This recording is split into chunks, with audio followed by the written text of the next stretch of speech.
Statement, and I give the floor to the representative of China. President, I thank USG DiCarlo for the briefing. The Ukraine crisis has been ongoing for 1,000 days. The current situation is at a crossroads and a critical juncture indeed. On the one hand, the fighting on the ground is continuing, the humanitarian crisis is worsening, and the spillover effects are intensifying. Both parties to the conflict are yet to give up their obsession with winning by force and keep launching large-scale attacks against each other, which have been expanding in recent days. On the other hand, the international community, in its consideration of the Ukraine crisis, has increasingly focused on settling through negotiations and pushing for peace, from Asia and Africa to Europe and the Americas, from the South and the North to the East and the West. The aspiration for peace from people around the globe is getting stronger, and the call for peace is getting louder. The conditions for the international community to promote peace are gradually accumulating. During the general debate of the General Assembly last September, China and Brazil, together with Algeria and other Global South countries, held a ministerial meeting and initiated the establishment of the Group of Friends of Peace on the Ukraine crisis, jointly calling for compliance with the three principles of no spillover from the battlefield, no escalation of the fighting, and no provocation by any party, and jointly sending a strong message for early ceasefire and for a political settlement.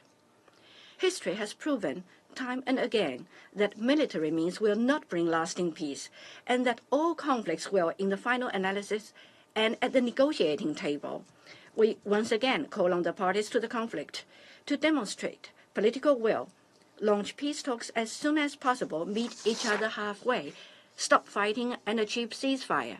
We once again call on the international community to provide support and create conditions to this end, and jointly scale up peace efforts to form synergy in promoting peace through negotiations. President, China's position on the question of Ukraine has been consistent, firm, and clear. We have always been on the side of peace and on the side of dialogue. Since the outbreak of the crisis, China has always maintained that the sovereignty and territorial integrity of all countries should be respected, that the purposes and principles of the UN Charter should be observed, that the reasonable security concerns of all countries should be taken seriously, and that all efforts conducive to the peaceful settlement of the crisis should be supported.